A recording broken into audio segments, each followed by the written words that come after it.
Who is my neighbor? You know, we live in a hugely diverse culture surrounded by people of all different faiths. How should they fit in with us? How should we fit in with them? As good Christians, should we try to convert them? Or is there a different approach? Who is my neighbor? And what does this mean?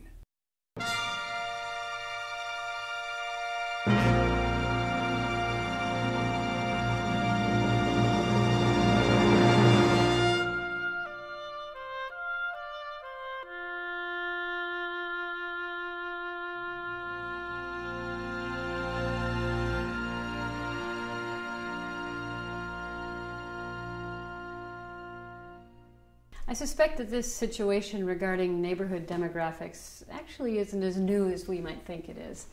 It might just be that the variety of ways that people live out their lives of faith is more acceptable. And so we know more about the lives of faith of our neighbors. Recognizing that our neighbors may not have the same faith as we do is likely a kind of holy awakening. A number of people would say that the primary tool in these circumstances is evangelism. But I want to suggest the primary, at least the preliminary tool that we as Christians possess when we encounter those who have a different faith life is something that we are already the recipients of, and that is hospitality. What would it look like for us as Christians to be hospitable to those who are not Christian? We are guided by our quintessentially hospitable God. As Christians, this is in our DNA, not because we have the corner on the market, but because of who our God is and how God cares for us. Why is this divine precedent not enough to well up in us a desire to be hospitable to those who are different than we are? Why is it not enough that our own scripture is clear about this? For example, in Romans, extend hospitality to strangers. Or from Hebrews, do not neglect to show hospitality to strangers, for by doing that, some have entertained angels without knowing it. Or we have from 1 Peter, be hospitable to one another without complaining. Hospitality is probably difficult because it's complex. It's even risky.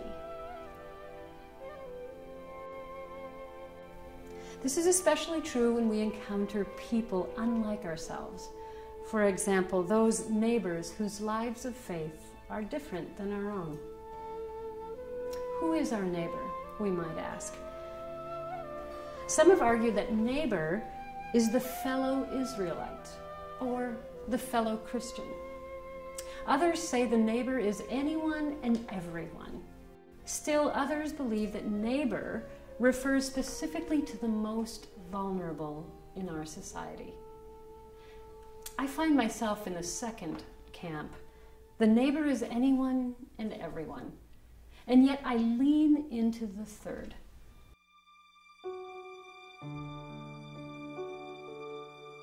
We must pay particular attention to those in our society who are most vulnerable. In fact, here where I live, it seems to be a society full of Christians, so that those who are not Christian may actually be the most vulnerable. So, divine-inspired hospitality. In light of this holy awakening, this new recognition that we have neighbors who are different than we are, this holy awakening provides occasions of discovery, to see the world from other perspectives. We might encounter occasions of joy and celebration of the meeting of minds across differences. Occasions to display equal dignity. Hospitality is indeed a Christian tenet.